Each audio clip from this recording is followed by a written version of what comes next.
selain ada WhatsApp Cafe ini, ada juga yang bisnis-bisnis lainnya seperti donating ya Pak ya.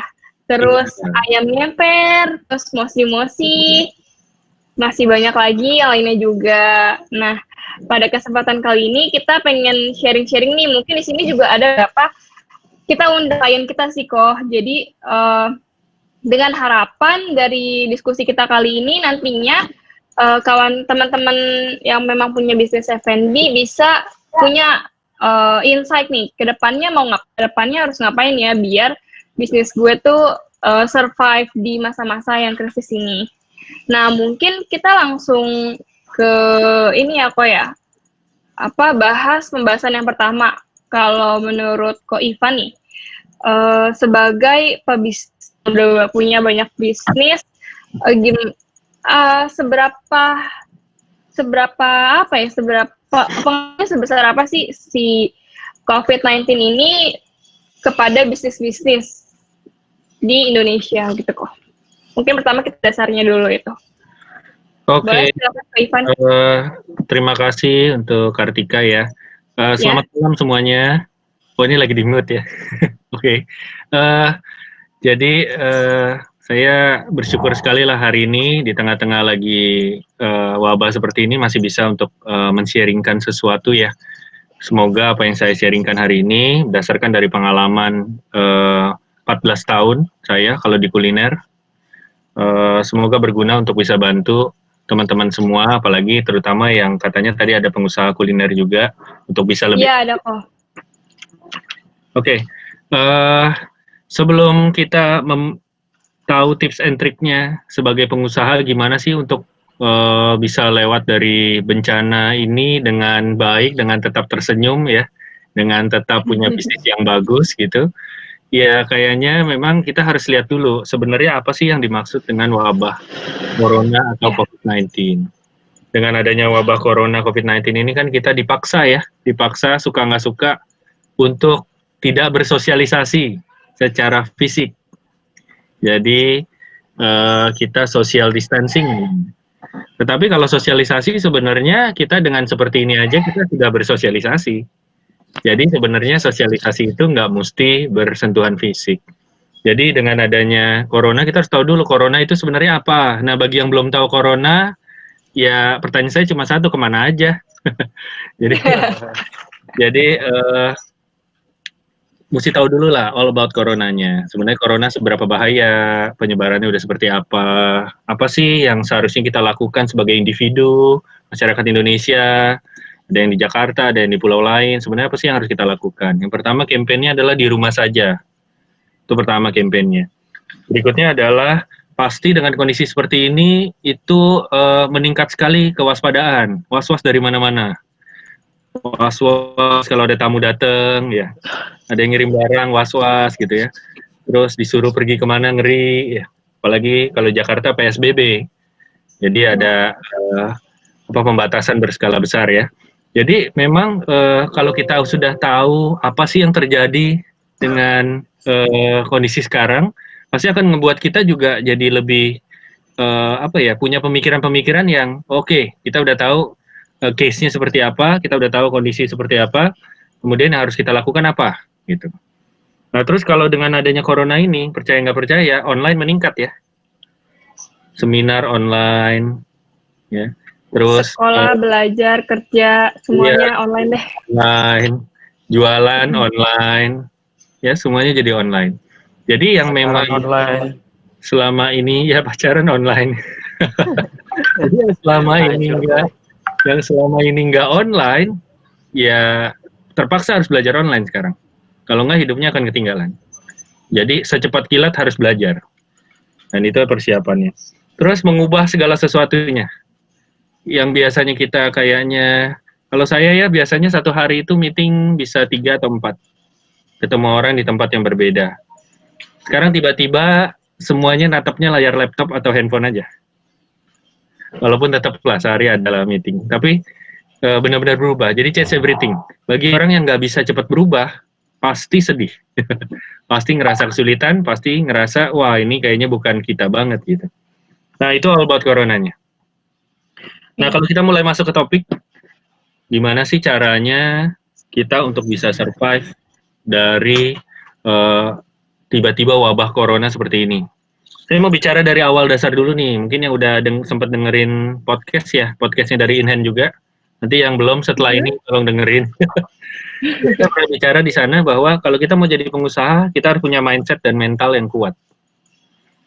Ini saya sudah benar-benar pikirkan analoginya kira-kira apa. Yaitu seperti kalau kita mau jadi pengusaha itu seperti masuk ke ring tinju. Kok masuk ke ring tinju sih? Karena kalau kita masuk ke ring tinju itu, berarti kita sudah harus siap. Karena di ring tinju itu kita nggak mungkin sendirian, pasti ada lawan kita yang udah pasti siap bertinju. Jadi kalau kita mau jadi pengusaha, itu bayangkan kita seperti mau masuk ke ring tinju. Kalau udah masuk ke ring tinju, apakah kita akan bertahan terus, ditunggu dipukulin terus, atau kita belajar gimana caranya juga membalas pukulan, menghindar, mungkin menangkis, gitu ya. Terus kita juga harus kuat fisik, tahu sebenarnya kalau lagi bertinju itu teorinya apa aja, cara ngalahinnya gimana. Kalau bertinju itu cuma 12 ronde paling ya. Kalau masih 12 ronde ya. 12 ronde. Sedangkan persiapannya mungkin setahun sebelumnya. Latihannya, terus latihannya itu bisa naik turun tangga, bisa keliling lapangan setiap hari berapa kali gitu ya. Latihannya luar biasa. Jadi memang kalau mau jadi pengusaha itu persiapannya harus kuat. Harus siap ditinju. Kalau kita mau masuk ke ring tinju nggak siap ditinju ya kita ngapain masuk ke ring tinju gitu.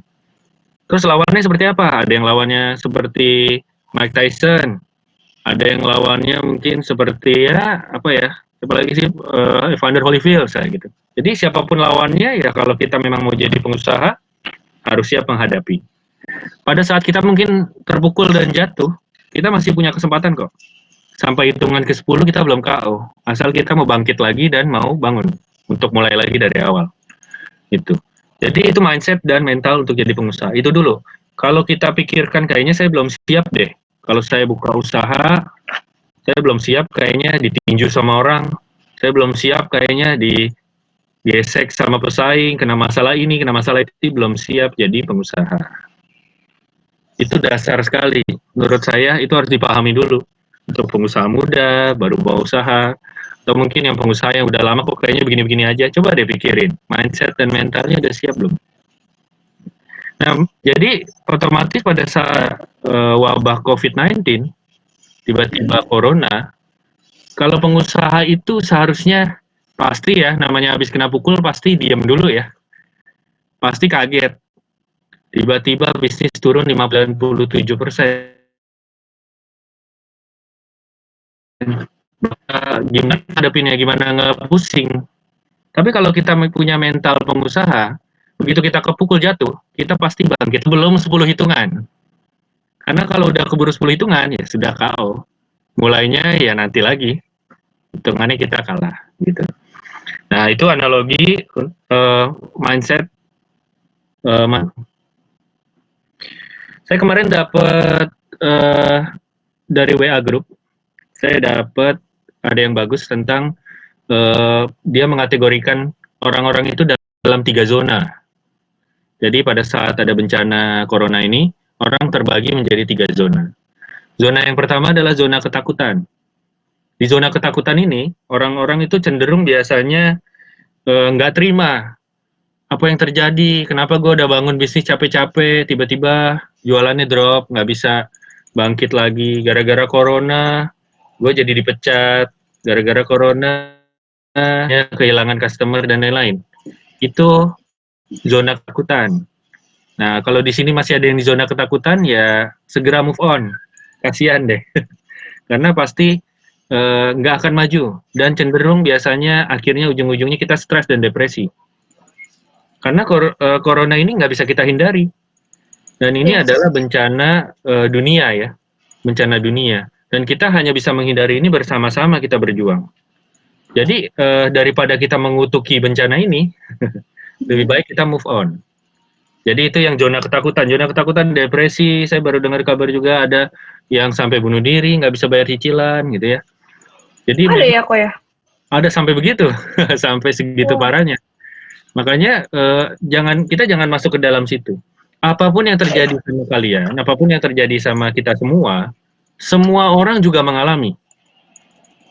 Kita mau jadi pribadi seperti apa? Apakah kita mau jadi pribadi yang kemudian mengutuki, menyesali, atau kita menjadi pribadi yang kemudian ayo kita fight back. Apa yang bisa kita lakukan sekarang?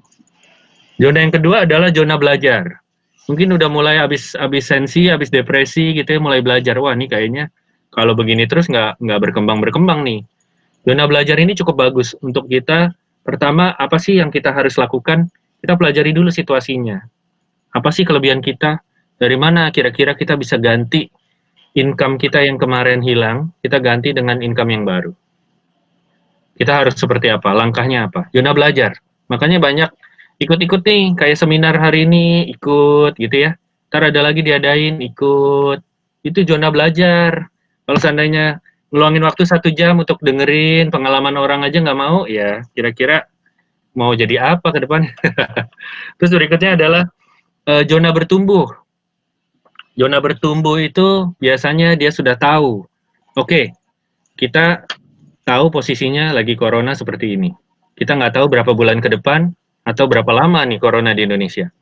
Berarti secara pemikirannya, lalu muncullah pemikiran yang kreatif, memutar otak. Oke, saya harus bikin apa? Saya harus berbuat apa nih supaya survive? Ibaratnya kalian ditaruh di hutan. Kalau kalian nangis saja gitu ya di tengah hutan seharian ya sampai mati. Tapi kemudian kita kreatif, apa yang harus kita lakukan supaya kita bisa selamat? Itu yang pertama adalah yang ketiga adalah zona bertumbuh. Jadi dengan zona bertumbuh ini kita menjadi orang yang kemudian punya pemikiran yang maju, menerimalah kondisi kita seperti ini, lalu kemudian mulai kreatif beradaptasi, dan akhirnya kita fokus ke depannya kita mau berbuat apa. Saya suka sekali dengan input tentang zona ini, karena menurut saya mengkategorikan orang-orang yang ada sekarang. Ada yang masih ketakutan, ada yang masih menyebar hoax gitu ya. Ada yang ke supermarket pakai HP dinosaurus gitu ya. Ya. Ya, jadi memang itu kembali ke kita seperti apa. Sebenarnya kita harus selalu bisa yang namanya cepat bertindak sebelum 10 hitungan, kita harus berbuat apa. Karena kalau nggak terlambat semua. Gitu. Nah, itu untuk pengantar dari saya. Nah, mungkin sebagai pengusaha, sekarang ini yang lagi kita hadapi itu, kalau mau dibilang hampir tidak pernah terjadi ya, sebelum-sebelumnya. Karena kalau 100 tahun yang lalu ada sih wabah juga seperti ini. Tapi yang 100 tahun yang lalu mungkin, ya mungkin nggak ada yang hidup lagi ya sekarang, yang ngalamin itu ya. Jadi ya sekarang yang masih hidup, ini pertama kali kita ngalamin seperti ini. Sebelumnya ya tidak pernah nih pembatasan yang luar biasa seperti ini untuk ketemu orang lain dan segala sesuatunya. Untungnya kita udah mulai masuk ke era komunikasi by online. Kalau enggak, wah kita pasti keputus nih hubungannya. Nah oke, jadi karena semua sarana prasarana online-nya juga sudah cukup mumpuni, udah 4G, 5G ya, 5G. Jadi kita pakai apa yang seharusnya kita sudah pakai dari lama. Gitu. Jadi memang selama ini mungkin kita belum efektif untuk menggunakan apa yang disebut dengan teknologi. Nah sekarang waktunya kita menggunakannya. Nah langkah untuk menjadi pengusaha udah pasti pertama kita cut cost. Cut cost. Jadi semua yang tidak perlu kita cut. Kenapa kita harus cut? Karena penghasilan kita juga pasti berkurang. Jadi pertama kita cut cost dulu. Yang pasti. Kedua adalah kita hitung ulang dan kita atur ulang. Kira-kira bisnis kita itu selama ini mungkin kita cuek-cuek aja. Sekarang kita harus hitung ulang lagi dengan cost yang baru, dengan penghasilan yang baru. Kira-kira saya secara matematiknya supaya masih surplus buat hidup tuh hitungannya seperti apa? Harus diatur ulang semuanya. Nggak boleh ya udah coba berjalan aja. Itu namanya menerima takdir. Menerima nasib, bukan takdir. Nah, jadi kita harus hitung ulang. Terus berikutnya adalah apa ide barunya. Dan kita mulai lagi dari awal semuanya. Kalau pengusaha yang bagus itu, pengusaha yang hebat itu adalah orang-orang yang pada saat dia gagal dan jatuh, dia tidak takut karena semua modalnya itu adalah dirinya sendiri. Jadi modal dasar seorang pengusaha itu modal dasarnya itu bukannya uang. Banyak yang bilang, "Saya nggak punya uang, Pak." Saya banyak ngajar di beberapa univ ya, salah satunya BINUS. Itu banyak yang tanya, "Pak, kan kita masih mahasiswa, saya nggak punya uang." Sebenarnya itu adalah mindset yang salah untuk seorang pengusaha. Kita bisa berusaha berbisnis hanya dengan modal yang paling sedikit. Bukan berarti nggak ada modal. Modal kita adalah diri kita sendiri. Waktu, pemikiran, ide kreatif, kemampuan kita berbicara, itu semua adalah modal yang cukup besar. Jadi kita start over lagi semuanya. Yang dulunya, saya juga banyak ya pengalaman aja nih. Dulu mungkin karena sehari 3 kali, 4 kali meeting gitu ya. Hmm. Sosialisasi dengan handphone, dengan teman-teman WA itu ya memang balas WA ada waktunya lah ya. Susah kadang-kadang chatnya udah berapa ribu gitu ya, balasnya agak sedikit susah. Jadi kalau sekarang karena semuanya online, jadi waktunya lebih efektif, tidak habis di jalan. Jadi saya banyak menyapa teman-teman lama saya. Teman-teman saya yang dulu teman SD saya, teman sekolah saya, itu sudah mulai jadi lebih bersosialisasi saya, banyak yang saya sapa. Dan saya kagetnya, surprisingly, dengan saya banyak chat dengan teman-teman lama saya yang mungkin lost contact, nggak tahu kehidupan saya seperti apa, ternyata keluar peluang-peluang baru loh. Oh ternyata kamu main ini, oh ternyata lu gini ya, oh lu gini-gini gitu. Jadi ketemu peluang baru dan akhirnya saya bisa survive karena justru saya mau mulai berpikir, mulai start over, menghubungi teman-teman yang selama ini kita tidak kontak, dan ternyata peluangnya di mereka. Jadilah peluang baru. Gitu. Nah, itu menurut saya dasar pertama kita sebagai pengusaha harus punya langkah seperti itu. Kita cut cost, kita atur ulang, kita start over lagi semua yang mungkin selama ini nggak punya waktu untuk berhubungan sama teman, nggak pernah balas chatnya dia, ya balas chatnya. Terus kalau sebentar lagi kan bulan puasa ya bagi yang muslim, ya jadi waktunya silaturahmi dengan banyak orang. Kalau bagi yang Kristiani kemarin baru Paskah, berarti waktunya kita maaf-maafan juga sama yang lain, gitu kan? Jadi sebenarnya ini kesempatan, kita punya waktu banyak, yuk kita chat dengan mereka. Peluangnya ada di situ, ide barunya ada di situ. Saya lanjut, Kartika. Iya, kalau mungkin itu sedikit ngasih gambaran tentang bisnis, tentang gimana keadaan bisnis F&B dan gimana langkah awal ya kok. Nah Ya. mungkin Ko Ivan bisa sharing sedikit nih gimana bisnis yang Ko Ivan sedang jalani sekarang itu menghadapi situasi ini. Mungkin apa sih langkah-langkahnya yang dilakukan sama bisnis Ko Ivan gitu. Oke, jadi saya kasih tahu apa adanya. Keadaannya Ya. seluruh bisnis grup saya Idea Corp ya, Idea Group. Terutama yang paling besar karena mulai duluan itu adalah WhatsApp Cafe. WhatsApp Cafe mungkin kalian bisa tahu ya, bisa nilai sendiri dari tagline-nya itu adalah The Real Hangout Place. Karena di situ ada live musik dan itu orang hangout di situ. Tiba-tiba corona orang nggak boleh hangout. Jadi tiba-tiba orang nggak boleh lagi nongkrong gitu. Jadi rata-rata ya ada dua dari 19 cabang saya. Satu cabang mau buka juga pending. Jadi total cabang saya 20, masih ada dua, salah satunya di Tanjung Duren. Itu saya masih buka. Tanjung Duren itu saya bukanya jadi jualannya delivery aja. Sisanya yang lain semua tutup selama corona. Jadi itu yang pertama WhatsApp. Kalau untuk brand yang lain saya ada 9 brand. Do Nothing, Buba, Ayam Ngemper, Mosi Mosi, Choco Village, Sweet Escape. Itu rata-rata Queen Farata sama The Tempe Club, saya lupa tadi. Itu rata-rata semuanya ya majority tutup. Sebagian ada yang buka hanya melayani delivery. Nah, cuma surprisingly lagi saya ada satu yang menyelamatkan saya menurut saya. Jadi saya ada satu brand nanti boleh di-follow ya. Itu Do Nothing namanya. Jualan donat Iya. at Do Nothing. Itu saat ini naik penjualannya 300% sampai 400%. Wah, keren kok. Iya. Jadi Bisa diceritain mungkin kok gimana caranya malah bisa naik sekarang? iya, jadi Donating ini kan memang dari awal saya bikin donat crispy. Jadi donat itu orang Indonesia kan suka gorengan. Jadi saya bikin donat yang kayak pisang goreng pakai tepung crispy. Jadi enak banget buat dicemilin gitu kan. Dan saat ini kan dengan kondisi seperti sekarang, mana nih gambar saya kok. Dan dengan kondisi seperti sekarang, itu sangat orang tuh menjadi lebih suka untuk nyemil ya, apalagi ditemenin sama Netflix ya. Jadi ini kesempatan banget buat saya untuk bisa naikin donating saya. Dan memang saya kolaborasi dengan artis ya, saya kolaborasi dengan Baim Wong sama Mbak Paula. Terus kita punya planning memang rencana untuk ya udah kita coba bagi ke teman-temannya Mas Baim sama Mbak Paula.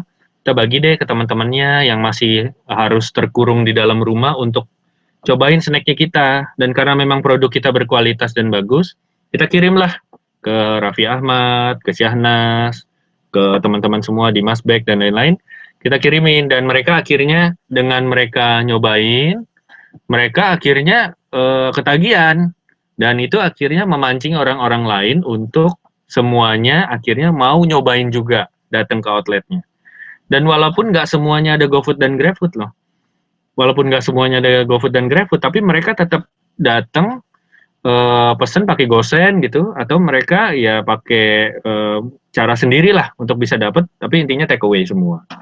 Nah konsepnya simpel aja sebenarnya, kita menyiapkan produk yang bisa kena ke masyarakat, ya tadi donating sendiri memang udah pas. Terus kita campaignkan, dan sebenarnya saya ada beberapa campaign yang juga saya jalankan untuk bisa supaya orang tuh tahu gitu bahwa oh Donating ini tetap buka, Donating ini aktif, Donating ini banyak ngebantu untuk ojol, banyak ngebantu untuk tenaga medis seperti itu akan membuat kita menjadi ke highlight. Highlight ini sangat penting kalau dalam dunia marketing. Jadi ngebuat kita jadinya dikenal sama orang dan begitu dilihat oh iya ini donat yang kemarin gua ngeliat nih kampanyenya, cobain ah gitu. Nah, itu langkah pertamanya. Menurut saya bisa sampai naik seperti itu dan saya juga kaget ya karena ini dijual franchise. Saya baru deal lagi ini dalam waktu belum sampai seminggu ya. 3-4 hari ini saya baru deal ada 4 franchise baru lagi. Di tengah corona, di mana orang yang jualan franchise sebulan satu aja susah. Jadi seperti saya bersyukur lah karena masih bisa ada ketolong satu seperti ini. Itu Kartika. Oke kok, itu kan tadi gimana bisnisnya kok Ivan menghadapi menghadapi situasi sekarang ini ya kok ya. Nah sebelum nanti saya buka pertanyaan, mungkin saya punya pertanyaan satu lagi nih.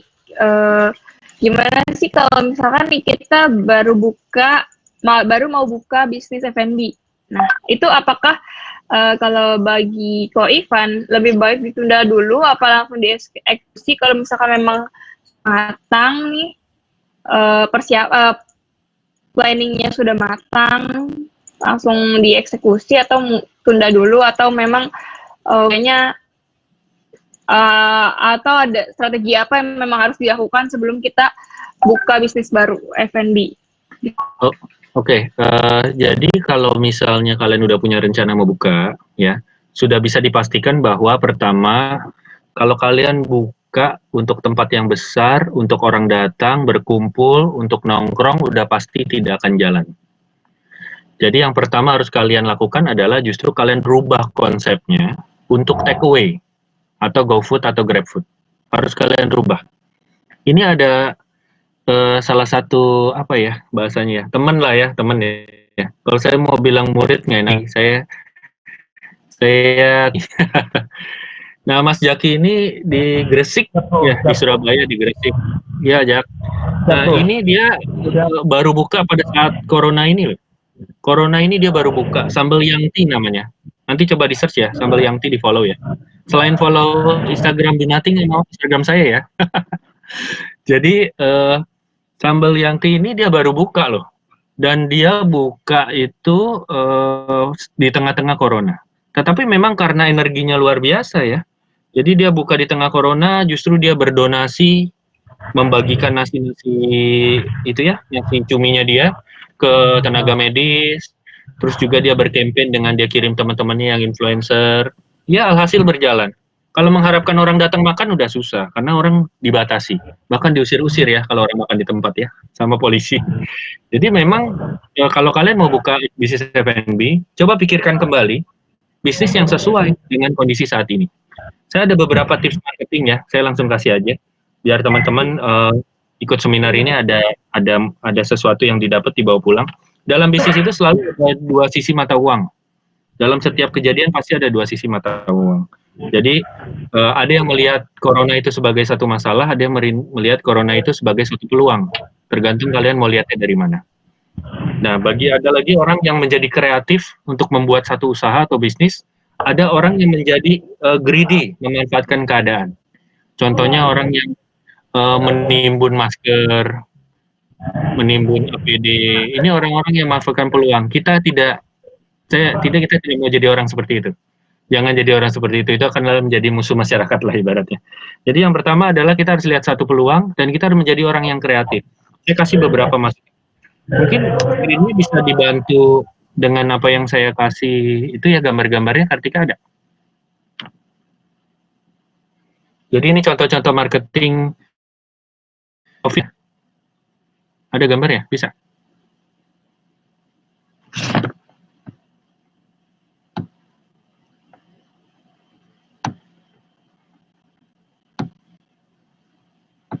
Oke.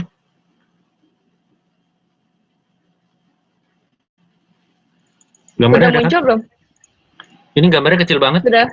Klik gak? Iya. Oh, wait. Bentar ya. Nomor belum? Muncul? Ini yang slide kedua belum? Iya. Ya. Yang mana? Kok? Oke, nggak apa-apa. Nanti slide kedua dulu nggak apa-apa. Nah, ini kalau lihat di layar ya, semoga kelihatan. Jadi yang pertama kita lakukan udah pasti karena orang maunya gimana caranya dia bisa makan di rumah yang enak. Sama kalau dari Donati kita kasih free ongkir tergantung dari areanya. Memang ini kita perlu armada khusus untuk yang nganterin. Atau kita bisa bikin free ongkir ini dengan kita bayarin ojolnya. Jadi ongkos ojolnya kita bayarin bagi yang udah ada ojol. Ya. Terus ini contoh saya dari Idea Corp bikin divisi khusus, divisi PO jadinya. Jadi selama ini saya jualnya tapi jual ayam pon-pon. Jadi ini namanya khusus. Kebetulan saya ada chef yang lumayan bagus ya. Ibu-ibu sudah tua, tapi memang masakan Indonesia sangat jago. Dan saya bereaksi dengan corona ini dengan merubah menjadi ayam pon-pon karena katanya corona bisa ditangkal dengan rempah-rempah dari Indonesia. Jadi saya bikin lumayan jalan ini ayam pon-pon ini. Jadi kita bikin ayam siap masak, frozen. Jadi sampai ke rumah hanya tinggal siapin minyak panas, digoreng, udah jadi dijual. Lalu di bawahnya lagi slide ketiga. Ya. Program yang kita buat, kita bikin program namanya Deliver Happiness. Apa tuh Deliver Happiness? Jadi kamu cukup di rumah aja, kamu bisa menikmati makanan-makanan berkualitas restoran dengan hanya semudah itu tadi, menyalakan kompor, siapin minyak, goreng, udah jadi. Sangat mudah dengan simple langkah-langkah yang sangat mudah. Jadi makanya saya bilang Deliver Happiness. Dan dengan campaign Deliver Happiness ini saya bisa jual yang tadinya hanya di toko aja, sekarang saya online, semua grup, WhatsApp, terus semua media sosial, Facebook, Instagram, Tokopedia, Shopee, saya bisa jual karena ini frozen food. Nah, itu sebelah kanannya saya jual produk pempek. Itu salah satu grup kita yang baru masuk ya, Pempek Hani, baru masuk ke grup kita. Oke, next. Bagi ibu-ibu yang mau belajar masak, yang biasanya nggak pernah masak selama ini, gara-gara di rumah jadi belajar masak, cening. Untuk bumbu-bumbu. Dan bumbu-bumbu ini yang biasa dipakai di restoran saya. Jadi selama ini dijual biasanya B2B ke franchisee saya. kita olah dengan beda sedikit ya, kita rubah dengan netonya 250 gram. Biasanya kalau untuk kebutuhan restoran 5 liter atau 1 kilo atau liter ya. Jadi sekarang dirubah menjadi simple, kecil, dan itu dijual. Terus yang kita lakukan juga kita bereaksi untuk membantu orang lain, kita lakukan gerakan donasi 1000 nasi box. Jadi gerakan 1000 nasi box ini gini, kalau dari Idea Corp aja yang mendonasi, mungkin kita cuma bisa menyiapkan misalnya 500 box. Tapi dengan kita menggalang dari teman-teman semua yang mau berdonasi, kan mau berdonasi itu kan juga bingung ya, mau taruh uangnya di mana gitu kan. Terus kayaknya kalau taruh uang aja juga nggak cocok gitu. Sekarang kan yang lagi dibutuhkan orang-orang nih mau makan susah. Jadi gerakan donasi ini bantu kaum duafa, fakir miskin, terus juga untuk tenaga medis. Jadi orang cukup berdonasi 15.000 aja udah cukup, dapat 1 nasi box untuk disumbangkan ke orang lain. Dan alhasil kita sudah berhasil, nanti ada kita berdonasi untuk sudah 100 box ke RSUD ke hari ini ke Wisma Atlet tadi. Kita udah baru kasih hari ini juga tadi. Nah, terus ini donating juga kita jual per box, ya kita jual per box. Terus ada lagi next di bawahnya. Kita ada kerjasama juga dengan third party, itu namanya extra one porsi, sebelah kiri ya, gambar sebelah kiri, itu extra one porsi. Jadi setiap kali beli 1 box donat untuk pribadi, itu kita menyumbang 1 box donat untuk tenaga medis.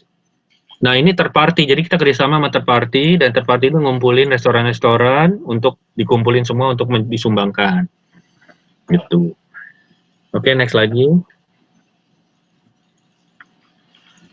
Yang kanan extra one porsi ya, yang tadi sama. Yang sebelah kiri kita bantu juga ojol. Dan ini memang kita bantu ojol ini karena ojol ini sekarang kehilangan banyak penumpang juga ya, kehilangan banyak omset.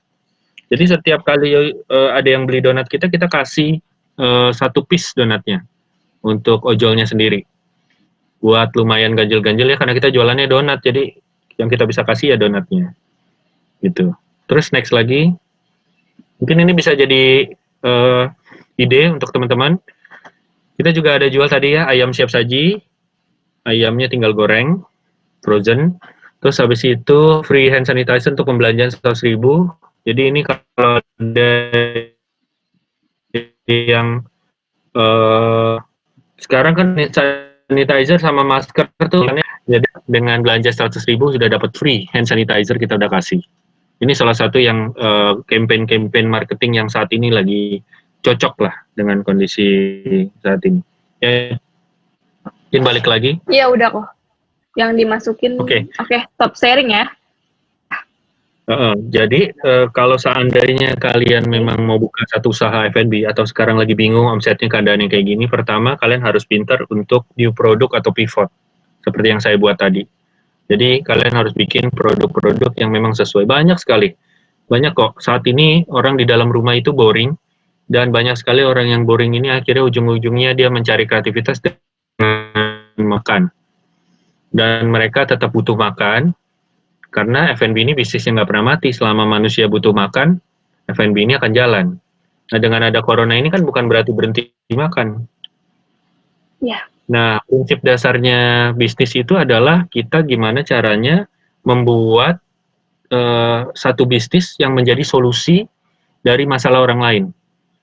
Ya, selama ini misalnya mau masak makanan yang enak, tapi nggak tahu cara bikin bumbunya, makanya kita jual instan seasoning. Terus mau makan pempek yang enak, asli dari Palembang, tapi susah, repot. Akhirnya kita jual pempek yang asli dari Palembang, kita vakum. Ide-idenya kurang lebih seperti itu, dan banyak sekali idenya. Ada yang tiba-tiba jual brownies, ada yang tiba-tiba jual snack apa, ya jago banget sih ya orang-orang tiba-tiba kreatif, dan kalian jangan ketinggalan untuk ikut kreatif. Terus yang berhubungan dengan yang dibutuhkan orang saat ini, hand sanitizer, masker, lagi ya yang dibutuhkan orang saat ini, itu juga bisa dijadiin campaign untuk promo. Terus jangan lupa kita saat ini walaupun lagi sesulit apapun, usahakan untuk bisa bantu orang lain. Jadi bikin campaign yang bisa sebagian dari keuntungan berapa persen disumbangkan untuk kemana. Seperti itu sangat efektif, dan lebih mending seperti itu dibanding diskon 50%, diskon 30%. Mendingan nggak usah diskon. Dengan Anda beli produk saya, Anda menyumbang loh 30% dari keuntungan ini untuk fakir miskin, misalnya gitu. Oke. Terus habis itu juga healthy dan clean campaign juga. Itu banyak yang concern dengan situ.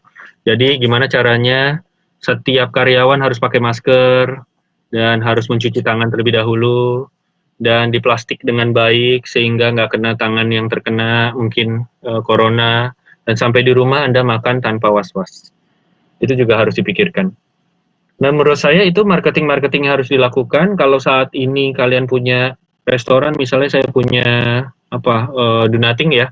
Donating saya misalnya lagi biasa-biasa aja, lagi kurang. Apa yang harus kita lakukan supaya tetap maju? Kita bikin rasa baru. Kita bikin inovasi baru. Contohnya saya baru lihat adalah Itlah ya. Itlah keluar rasa baru, ayamnya. Nah, jadi orang pengen nyobain. Jadi otomatis ngebus lagi penjualannya. Dan yang paling penting saat ini kita saling support satu sama lain. Jadi saya juga nggak bisa jualan begitu banyak kalau nggak teman-teman dari Baim dan Paula itu mau bantu kita, karena kondisinya nih semua outlet nih kehilangan customer tetapnya, semuanya ojol aja sekarang. Ya udah dibantu dong, ya udah. Dengan kita saling support, misalnya saya udah kenal sama Kartika nih. Kartika nanti bantuin campaign restoran saya. Nanti saya bantuin campaignin restorannya Kartika. Oh, jadi sekarang Kartika jadi teman-temannya jadi tahu, oh, kalau mau beli pesan pempek bisa ya lewat Ivan ya. Mungkin Kartika punya usaha apa, ntar saya bantu untuk promoin. Jadi semua yang ada di sini, yang ikut hari ini, jadi saya janji, kalau kalian punya usaha, tolong kalian nanti tag aja Instagram saya, ya, di mention aja sayanya. Follow dulu ya. Kalau nggak follow, saya nggak tahu. Follow dulu, Valentino.Ivan. Nanti kalian mention, nanti saya postingin di Instagram.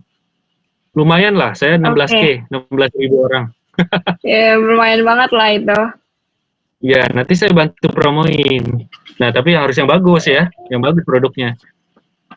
Kurang lebih seperti itu. Oke, tadi kan Kak Ivan udah banyak sharing nih tentang bisnisnya, tentang situasi sekarang ini. Nah, mungkin teman-teman masih ada yang, aduh nih punya pertanyaan yang belum kejawab nih. Boleh banget nih teman-teman, kalau ada yang mau tanya, bisa nanti aku akan pilih siapa yang akan kasih pertanyaan duluan, nanti langsung buka mute-nya, dibuka sendiri, langsung nanti ngomong. Oke, baik. Dimulai dari sekarang. Yang ingin bertanya, mungkin.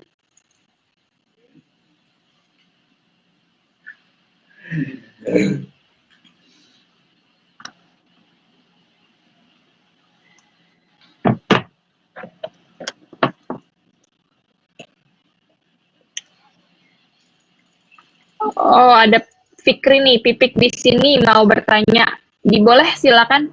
Pertanyaan pertama ke Fikri dulu ya. Ivan. Hai. Halo. Kedengeran kan ya? Kedengeran.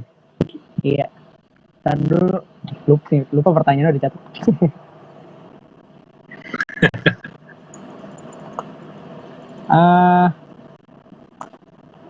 Ini standar sih nanya kok, kan lagi di tengah wabah kayak gini nih.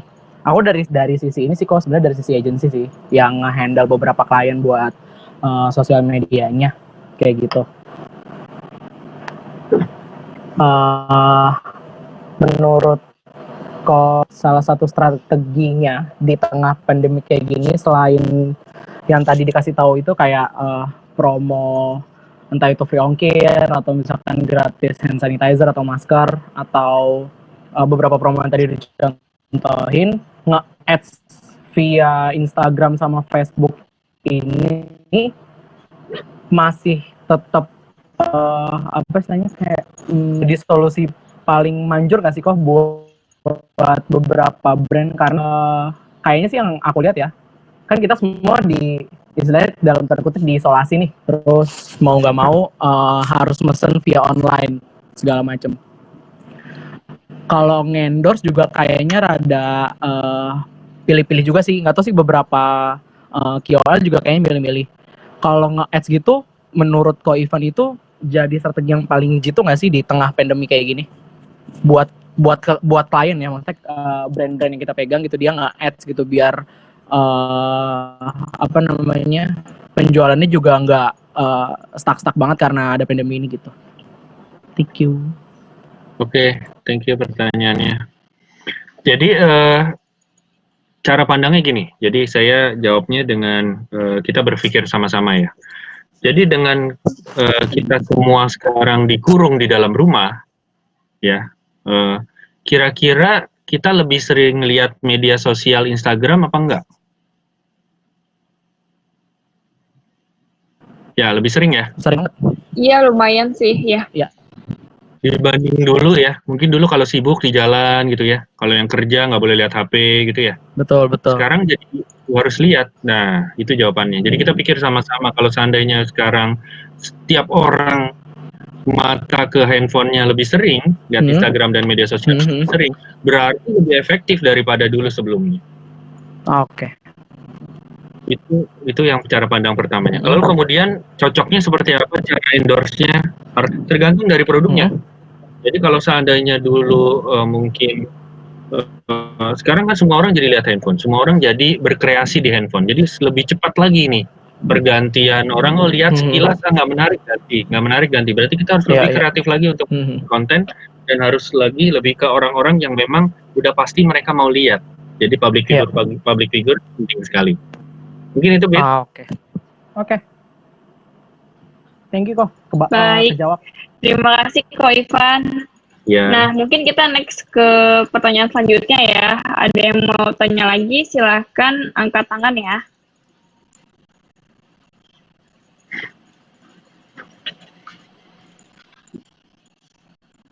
Oke, ini ada dari Brandon Miguel.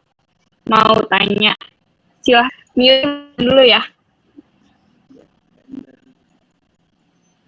Oke, halo, Ko Ivan. Halo Brandon.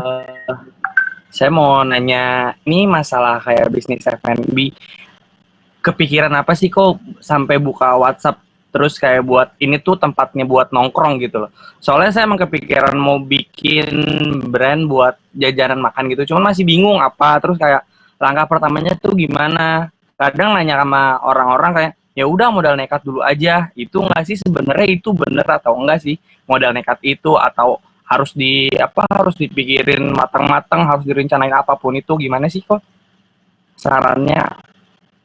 Oke, jadi kalau dulu mau buka WhatsApp pertama kali itu bukan bisnis F&B pertama saya. Jadi saya sudah gagal sekitar 15 brand baru saya buka WhatsApp. Wow.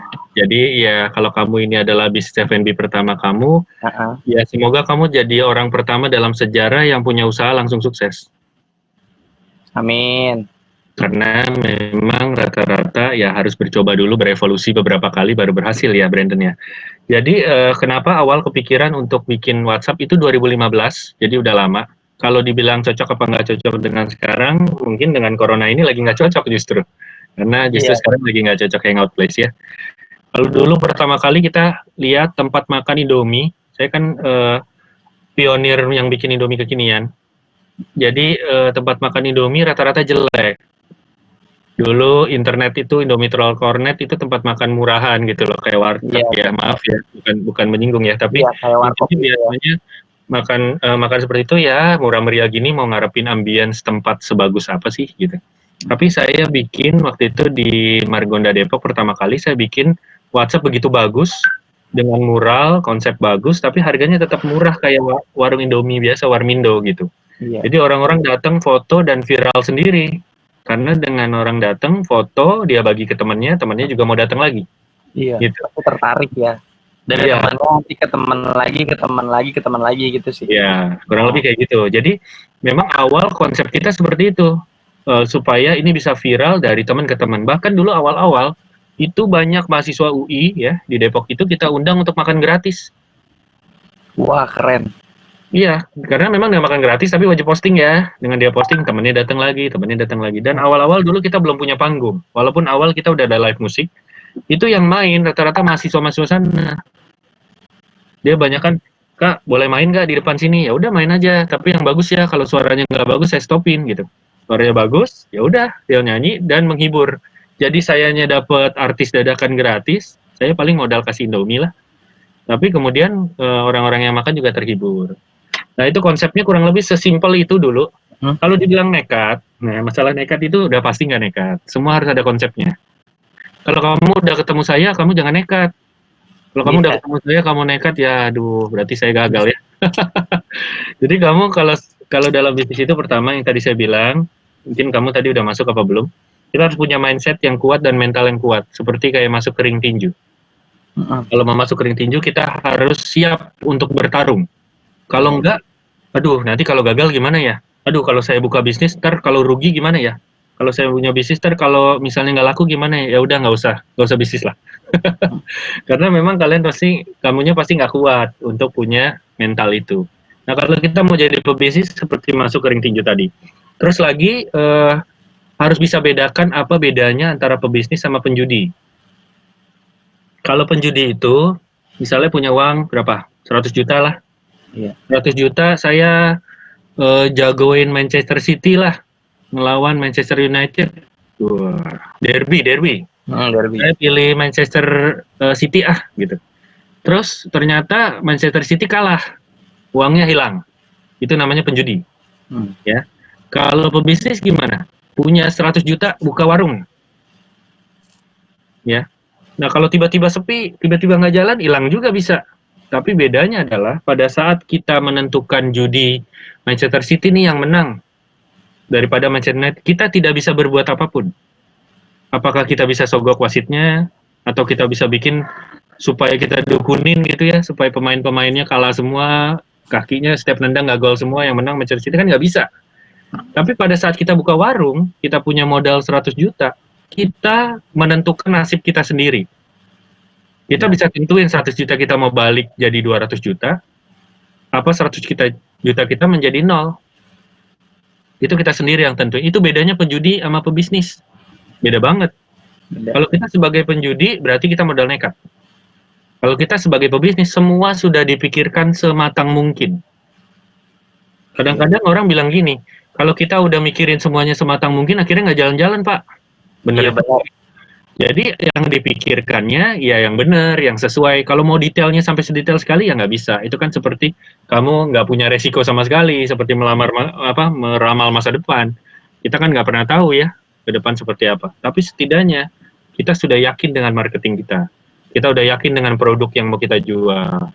Kita yakin dengan konsep kita. Kita yakin nih kalau buka di sini pasti rame. Nah itu udah membuat keyakinan kita, ya masa sih kita rugi-rugi amat, kayaknya sih enggak. Gitu, Brandon? Iya, terima kasih kok ya, sangat itu kayak yang udah berarti omongan-omongan yang nekat itu berarti nggak usah lah ya. Berarti emang harus dipikirin matang-matang sebenarnya kan. Kalau dari Ko Ivan sendiri kan. Betul sekali. Terima kasih banyak ya kok. Tapi jangan jadi mundur ya, jangan jadi nggak maju ya, Brandon ya. Pasti. Ya, siap. Thank you kok. Oke, pertanyaan kedua udah dijawab sama Ko Ivan. Mungkin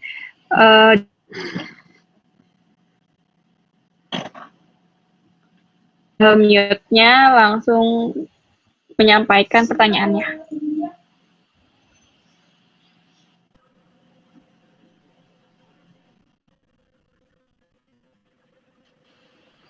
Silahkan kepada Yasifa Putra.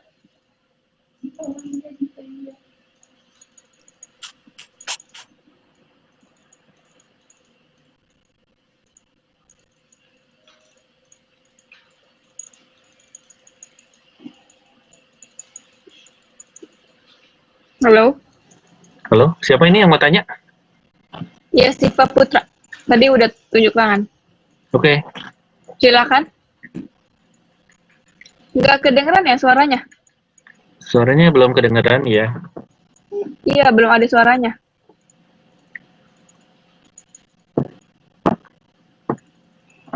Dibuka dulu mute-nya mungkin.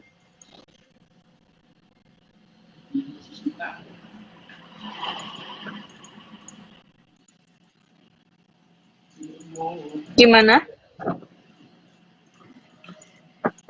Atau kita beralih ke Sarah dulu nih. Sarah juga tunjuk tangan nih. Silakan Sarah.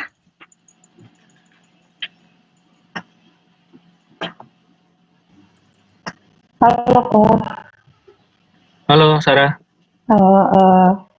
mau nanya mengenai promo yang tadi sempat Koko sebut mengenai ada yang free ongkir, ada kayak promo juga dari sistem donasinya ataupun free hand sanitizer dan segala macamnya. Kalau dari promo yang Ko Ivan tadi sebut, kira-kira promo yang paling efektif dan tanpa cost yang besar itu promo apa aja sih kok? Terima kasih. Oke, promo yang efektif tanpa biaya besar. Pertama sih gini, yang tadi saya bilang, jadi supaya kamu bisa tetap menjadi highlight orang, jadi tujuan dari marketing itu ada beberapa macam. Tujuan dari marketing beberapa macam. Tujuan dari marketing yang pertama adalah branding. Branding artinya orang yang tadinya tidak kenal menjadi tahu. Jadi itu udah cukup. Itu namanya branding. Jadi branding di mana-mana, kadang-kadang ada yang taruh logonya, misalnya saya jualan donat, tapi taruh logonya di Formula 1. Kan nggak nyambung ya. Tapi kan semua yang nonton Formula 1 kan banyak. Jadi setidaknya saya tahu, oh donating logonya orang tahu. Kayak gitu-gitu. Jadi itu namanya branding. Apakah orang dari tahu kemudian mau beli nggak? Belum tentu ya. Jadi udah tahu tapi nggak mau beli. Jadi yang diharapkan dari marketingnya kamu apa nih? Maksudnya harapannya mungkin dari marketingnya mau supaya orang beli ya? Ya gitu ya. Oke. Nah, jadi kalau mau marketing dari orang beli, yang pertama adalah dari yang sudah tahu, dari yang sudah kenal dengan produknya, itu kemudian mau beli. Nah, efektifnya apa? Caranya adalah yang tadi saya bilang, supaya selalu ada highlightnya, pertama kamu bikin inovasi baru, atau bikin rasa baru. Otomatis rasa baru, perkenalan rasanya, harganya harus lebih murah daripada yang sebelumnya, supaya orang mau nyobain. Itu kan semuanya kontrolnya di kamu.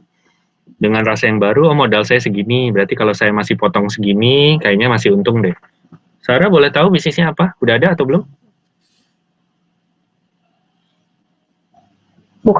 Belum ada sih kok kalau untuk bisnis saya sendiri, cuma rata-rata kalau klien di Enhance kan juga banyak ngadain promo juga, dan juga kadang suka minta discuss juga kan kalau misalnya promo yang efektif tapi nggak ngeluarin cost yang banyak juga. Oke, iya. Jadi kalau menurut saya yang paling efektif untuk langsung mendatangkan pembeli adalah membuat inovasi terobosan rasa yang baru atau inovasi yang baru.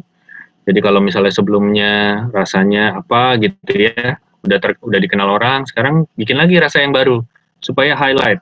Highlight itu tujuannya jadi selalu di atas. Jadi misalnya saya kalau ayam ngemper saya itu kan ada geprek bensu, ada lagi mungkin yang sudah terkenal KFC, McD gitu kan ya. Gimana caranya supaya saya tetap terlihat? Berarti saya harus sering bikin promo. Promo itu bisa rasa baru, saya bikin gebrakan baru gitu ya. Itu tujuannya adalah supaya orang melirik ke kita lagi, melihat ke kita lagi. Mau nyobain apa nggak mau nyobain. Gitu. Itu yang paling efektif dan paling murah.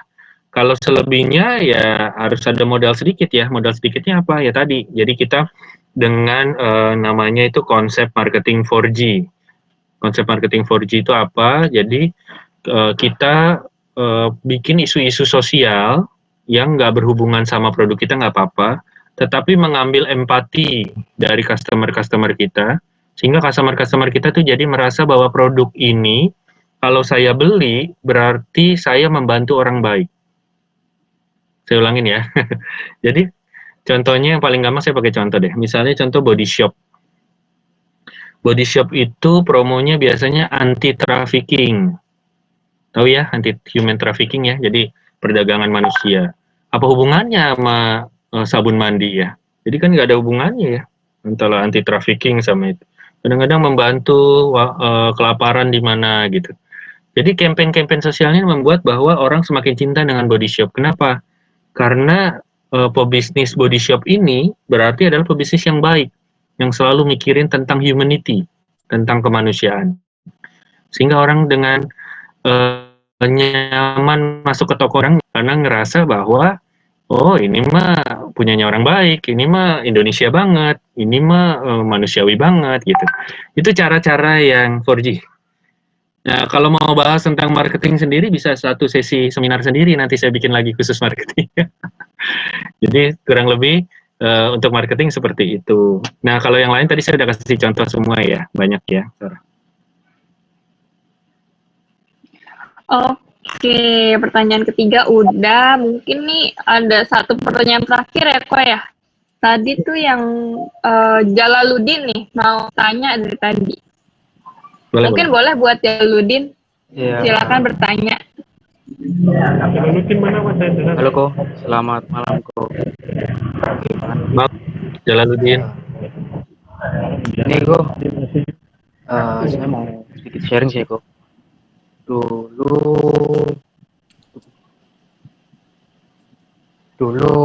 itu awal saya pernah buka sebelum apa booming kayak kopi susuan take away gitu Ko ya. Itu dulu sempat saya selalu SMA itu sama kakak saya buka waktu itu coffee take away Ko yang ada di SPBU ya kan. Nah di waktu itu saya emang belum ada pengalaman yang sangat luas lah. Terus singkat cerita nih ya, berjalan 2 tahun bisnis saya sudah banyak yang saya tutup karena lihat perkembangannya 6 bulan sampai hampir 1 tahun itu selalu defisit Bro. Lah di pertengahan itu saya ketemulah sama Mas Zaki, teman dari SMA juga, dari SMP, ketemu sharing-sharing, ternyata banyak benernya juga yang apa dikasih sama Mas Zaki. Lah sekarang ini kok yang bekas kontainernya dulu itu banyak yang kosong, maksudnya banyak yang nggak kepake gitu.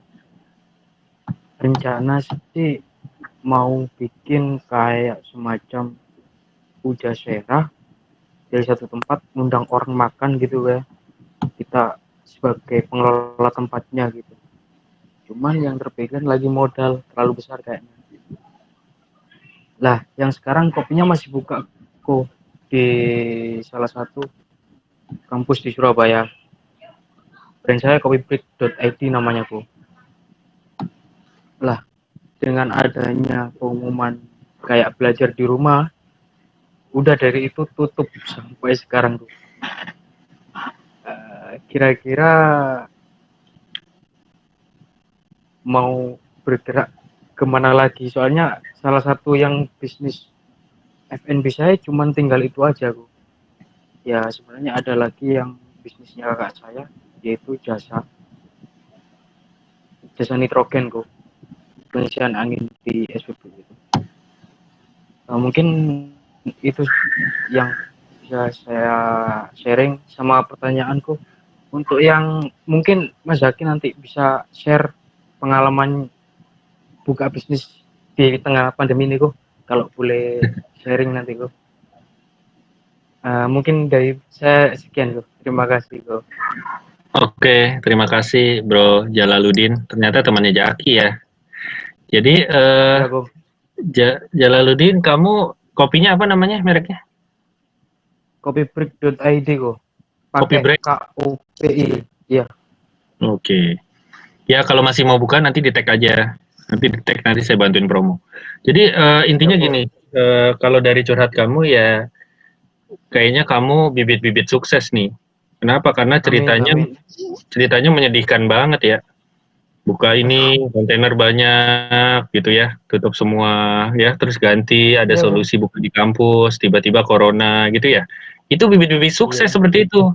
Kalau ceritanya, aduh aku happy A, aku happy B gitu, berarti tinggal nunggu jatuhnya dulu. Jadi sebenarnya dalam bisnis itu ya, dalam kita usaha bisnis, saya usaha bisnis dari 2004 semenjak waktu saya kuliah sampai saya sekarang, itu saya sudah ngerasain di titik yang atas dan saya udah ngerasain di titik yang bawah. Jadi dalam bisnis itu udah pasti ada gelombang, naik turun, dan seperti roller coaster, dan bahkan kadang-kadang bentuknya nggak seindah grafik ya. Bisa bentuknya tuh udah bisa kayak benang kusut lah, gambarnya anak saya yang 3 tahun, nah itu mirip lah. Jadi kebentur sana sini, jatuh bangun. Yang penting saya tanya dulu, Jalaluddin sehat kan masih ya? Alhamdulillah sehat Ko. Amin. Terus masih bisa makan ya? Masih Ko. Ya udah. Jadi aman sih. Sebenarnya kamu tinggal cari sekarang tugas kamu, saya kasih tugas nih. Biasanya Jaki saya sering kasih tugas. Siap Kamu Ko. cari ya dari media sosial, kamu cari dari Instagram lah paling gampang. Kamu cari kira-kira makanan minuman yang paling gampang. Menurut kamu gampang ya? Menurut kamu paling gampang, yang paling kamu bisa bikin atau kamu belajar buat bikin, yang bisa kamu jual apa di tengah pandemi corona? Kamu cari, kalau bisa 5 macam. Kalau nggak bisa ya 2 macam aja lah. Ya, jadi jawabannya di kamu sendiri loh. Kamu males cari ya kamu nggak dapet. Kamu cari aja kira-kira, coba cari 5. Apa yang kira-kira bisa cocok dijual di Surabaya atau Gresik ya, di Surabaya ya kamu ya. Kira-kira yang cocok di Di Surabaya. Sidoarjo saya Ko. Sidoarjo ya, di Sidoarjo kira-kira cocok jual apa? Misalnya ketemu ternyata cocok jual lemper, ya udah, kan itu kan idenya. Cari yang kamu paling bisa, yang kira-kira nih kalau saya bikin ini pasti enak nih. Kalau saya bikin ini pasti bisa nih. Oh iya saya tahu ada teman yang bikin combro enak nih, saya datengin nih. Sesimpel itu. Jadi tugasnya kamu cari dulu kira-kira produk yang paling kamu bisa, ya, yang paling kamu bisa bikin atau belajar atau teman bisa, yang kira-kira kamu boleh bisa jualan di tengah pandemi. Itu satu PR-nya. Nanti dari situ diseleksi lagi, kelihatan nanti gini. Ada gak yang bisa di frozen gak? Pengirimannya repot gak? Operasionalnya susah gak? Pasti kayak gitu ntar jawabannya. Nah dari 5 itu nanti diseleksi lagi. Kira-kira yang paling memungkinkan jalan sekarang dengan modal yang gak ada lah, modal yang dengkul doang, itu kira-kira yang paling bisa jalan mana? Untuk langkah awal kayak gitu aja. Kalau seandainya nanti mau di-share tentang bisnisnya Sambal Yangti, ya kamu sama Jaki aja lah cerita. Jaki udah ilmunya, udah saya kasih luar dalam ilmunya, udah. Luar dalam ya. Kasih banyak. Jaki. Oke, jadi ya itu dulu, jalani dulu PR-nya. Nanti pasti ya, tahu deh produknya. Ntar kepikiran sendiri, oh iya ya, kenapa saya nggak bikin apa ya, es kopi susu tapi model yang sekarang kekinian gitu ya. Dalgona. Dalgin dulu. Iya gitu. Nah nanti untuk masalah kontainer itu adalah aset. Kamu punya kontainer, kamu punya channel untuk buka di kampus dan lain itu aset. Saat ini belum bisa buka dulu nggak apa-apa. Tapi nanti suatu saat kalau ini udah selesai, kamu mau buka ke kampus, nanti kamu produknya udah keburu dikenal orang, ya udah kamu buka di dalam kampus kan enak. Sekarang semua orang mulai dari nol. Jadi kalau kita lomba nih mulai dari garis start semua. Nggak ada yang lebih depan daripada yang lain. Semuanya drop. Starbucks pun drop. Mungkin kalian bisa cek nanti Starbucks websitenya atau Instagramnya. Starbucks sekarang bikin jualan online. Starbucks. Kok Starbucks di online kan loh? Hebat loh. Jadi semua mulai dari nol. Nggak ada yang lebih di depan daripada yang lain. Ya. Jadi makanya ya mulai dari nol ya kita mulai start. Kalau kita nggak bergerak, kita nggak akan maju-maju. Siap, Jal? Siap Ko. Pasti bisa lah. Oke. Siapa lagi yang mau dibantu? Ada gak yang belum bersuara?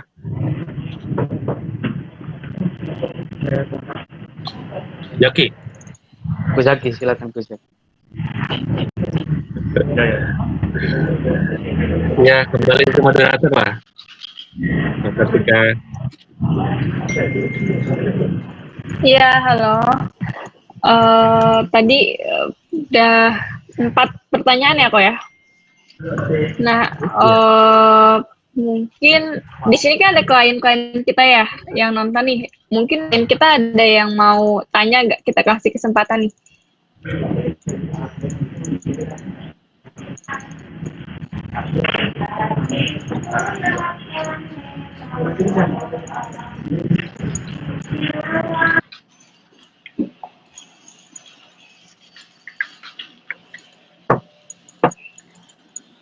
Satu lagi deh kok ya, ini ada fellow Jitser yang angkat tangan, mungkin boleh langsung menyampaikan pertanyaannya nih. iya boleh.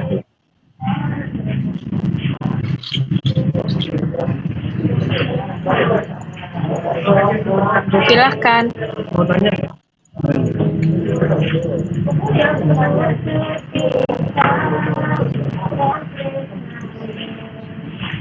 Mau penting mau tanya. Hello Jitse. Ini nggak ada namanya siapa?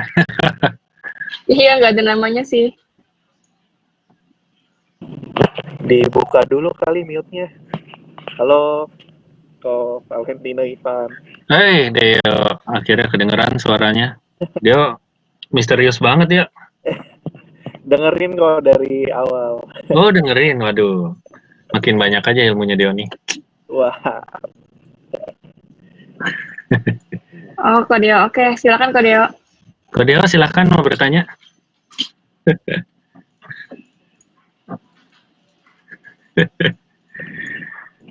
paling ini kayak aku juga pengen tanya sih kok. Di sini kan kita lihat keadaan sekarang kan kita belum tahu nih masa pandemik ini bisa berhentinya kapan, dan pasti ada masa di mana harus mulai lagi dari nol. Tadi gue cukup tertarik dengan kata lu mention semuanya ini mulai dari nol, dan gue merasa kayaknya apa iya ya semuanya mulai dari nol. Jadi kayak ada kesempatan buat teman-teman yang mungkin baru kepikiran mau mulai usaha, atau yang lagi kondisinya udah punya usaha dan lagi drop tuh kayak wah ini saatnya justru bisa berjuang lagi gitu loh, karena semua kondisinya semua dari nol betul gitu. Nah menurut lu nih kira-kira kok kan orang udah mulai banyak nih nanya apakah di masa pandemik ini kita bisa buka usaha atau enggak, takutnya modalnya kegerus karena nggak ada balik modal, BEP-nya lama lah gitu. Nah cuma dari pandangan lu untuk bisnis F&B baik produk ataupun jasa, kira-kira mana sih kok yang paling efektif cara untuk sekarang dilakukan tanpa low cost high impact sih, poinnya sih di situ sih. Karena kalau kita ngeluarin modal lagi kan kayak agak susah ya kok. Sedangkan kalau bilangnya bikin produk baru atau misalnya jualan online atau macam-macam, cuma kan kondisinya harus ngeluarin modal juga gitu. Gimana pandangan lo? Oke, thank you Deo. Jadi memang benar saat ini kondisinya kita lagi start over semua. Jadi sebenarnya ini kesempatan bagi yang dari kemarin itu sebenarnya baru ada di pikiran, baru ada di otak aja, cuma nggak punya waktu, nggak punya kesempatan untuk belajar, untuk bisa. Sekarang nih kejarnya, mumpung coronanya belum selesai. Loh kok kebalik ya? Orang coronanya mau selesai, ini malahan mumpung coronanya belum selesai ya. Karena ini kesempatan kamu belajar dari rumah, kesibukanmu lagi stop sebentar loh. Belajar, cari, bikin, dan bisnis itu kan begini, bisnis itu saat ini udah nggak cocok kalau kita mulai semua dari nol sendirian, jalanin sendirian, sampai akhir sendirian. Sekarang bisnis itu adalah konsep kolaborasi, itu yang paling bagus. Kita punya kelebihan mana, kita punya kemampuan apa, kita berkolaborasi dengan orang lain juga. Dan yang pasti saat ini, konsep untuk modal besar, sewa tempat, di tempat yang besar-besar, mungkin yang mahal, yang bagus, itu sedang tidak cocok. Saat ini yang paling cocok itu justru adalah dengan modal serendah-rendahnya, bisnis tanpa tempat, dan bisa menghasilkan impact yang sangat luas. Itu yang paling cocok saat ini, Deo. Jadi mau nggak mau, kalau kita memang mau mulai bisnis, mau jalan sesuatu, benar-benar ya kita cari aja dari sekitar kita, dari teman-teman mungkin yang mau berkolaborasi. Tentu dengan berkolaborasi kan modal lebih mudah ya, lebih sedikit. Terus juga kerjanya rame-rame gitu kan. Terus juga orang punya kelebihan apa, kelebihan A, kelebihan B. Misalnya nih ya, contoh ada yang jago bikin produk, misalnya jago bikin kue gitu deh. Jago bikin kue, tapi nggak tahu gimana cara masarinnya. Nah, saya jadi pemasarnya aja deh. Kamu yang jualan, kamu yang bikin kuenya, aku yang pasarin gitu. Ya, tapi saya nggak punya dapur yang besarnya. Oke, saya cariin satu teman lagi yang punya tempat, yang tempatnya boleh dipakai, sekaligus dia bantu operation. ketemu deh bisnis baru gitu. Hmm. Atau mungkin kamu saat ini saya orangnya malu kalau ketemu sama orang, tapi saya pokoknya kalau bisnis yang di belakang layar saya mau deh saya bantuin. Ya udah, berarti saya yang di depan layar, kamu yang di belakang layar. Apapun bisnisnya itu Ya. paling lah. Sekarang seminar, meeting kayak gini repot ketemuan aja langsung Sekarang mau nggak mau kan seperti ini. Jadi mau nggak mau melek teknologi, ngelihat Instagram, ngelihat pokoknya ngelihat media sosial macam-macam. Jadi ini kesempatan kita untuk mengkampanyekan dengan yang paling murah. Karena kalau kita campaign masuk ke rumah-rumah itu berarti kita cetak flyer satu persatu kita kasih di kaca mobil orang-orang kita kasih pakai flyer. Tapi kalau campaign di Instagram tinggal post saja di Instagram dan bagaimana orang mau merepost Instagram kita itu caranya kan supaya kampanyenya gratis, murah, hanya bayar kuota sih gitu. Jadi kayaknya sih kalau yang mau mulai usaha memang ini kesempatan untuk dari sekarang. Dan ini kebetulan kan saya mau berkolaborasi nih sama Deo nih, sekalian dikasih tahu ya ke teman-teman ya. Sebentar lagi mau launching baru. Wah, keren. Launching apa nih kok? Wah, ini pasti semuanya suka di sini. Ntar semua yang ada di sini catat ya, Kartika ya. Ini harus semuanya harus cobain yang ada di sini nih. Tapi kalau enak harus repost ya. Kalau enak harus posting, bilang enak. Kalau nggak enak, ya kasih tahu aja ke Deo ya, jangan ke saya. Kalau nggak enak kasih tahu ke Deo, jangan di repost, kasih tahu ke Deo. Ya, Produknya kita penasaran nih.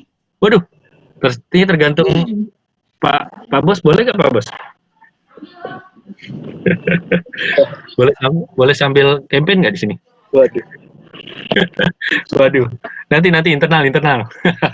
Pokoknya produknya pasti disukain semua orang, kan gitu. Ya, jadi saya aja baru mau berkolaborasi lagi, mulai dari nol lagi untuk bikin bisnis baru. Yang tadinya memang kita kepikirannya pasti secara beda ya, karena dengan pandemik ini kita berpikir dengan cara kreatif, tetap bisa jualan, gitu. Mudah-mudahan menjawab. Thank you, Pak Ivan. Siap. Balik ke moderator. Oke, tadi udah ada 5 pertanyaan ya. Ini waktunya juga udah lebih dari sejam ya. Paling kita udahin aja sih kok. Ivan ada ini nggak? Apa ya? Oke, saya ada sebelum menutup gitu loh, ada pesan terakhir. Saya masih sehat, jangan terakhir. Jadi ini saya ada tips and trick lah. Oh ya, tips and trick, oke. Jadi dari yang tadi kita semua dari awal, saya cuma mau kasih masuk bahwa corona ini memang bencana. Bencana itu kita bisa lihat dari 2 sisi. Yang pertama kita lihat apakah itu masalah atau kita bisa lihat itu adalah peluang. Semoga yang udah ikut seminar ini bisa lihat bahwa ini adalah peluang. Ya, terus bagaimana kita tetap positif di tengah seperti ini? Yuk kita saling bantu satu sama lain. Mungkin ada teman-temannya di luar sana atau yang di sini yang punya kesulitan atau mungkin bingung untuk gimana bisnis saat ini. Yuk kita bantu. Simple kok bantunya, hanya bantu masarin produknya mereka aja. Terus juga taruh di Instagram kan nggak ada ruginya ya, nggak mengurangi apapun dari kalian. Dan kalau kalian masih bisa bantu sesama yang lagi sakit, yang kekurangan, yuk kita sama-sama bantu. Jadi kita harus punya pikiran yang positif, mau bantu orang lain, dan yang paling penting kreatif. Saya rasa kita semua ada di sini saat ini sama posisinya, tinggal siapa yang lebih kreatif, itulah yang lebih maju. Pasti seperti itu. Di tengah krisis, biasanya muncul orang kaya baru, dan muncul orang bangkrut baru. Jadi ya kita harus bisa pintar-pintar gimana untuk mengolah otak kita menjadi new version of you.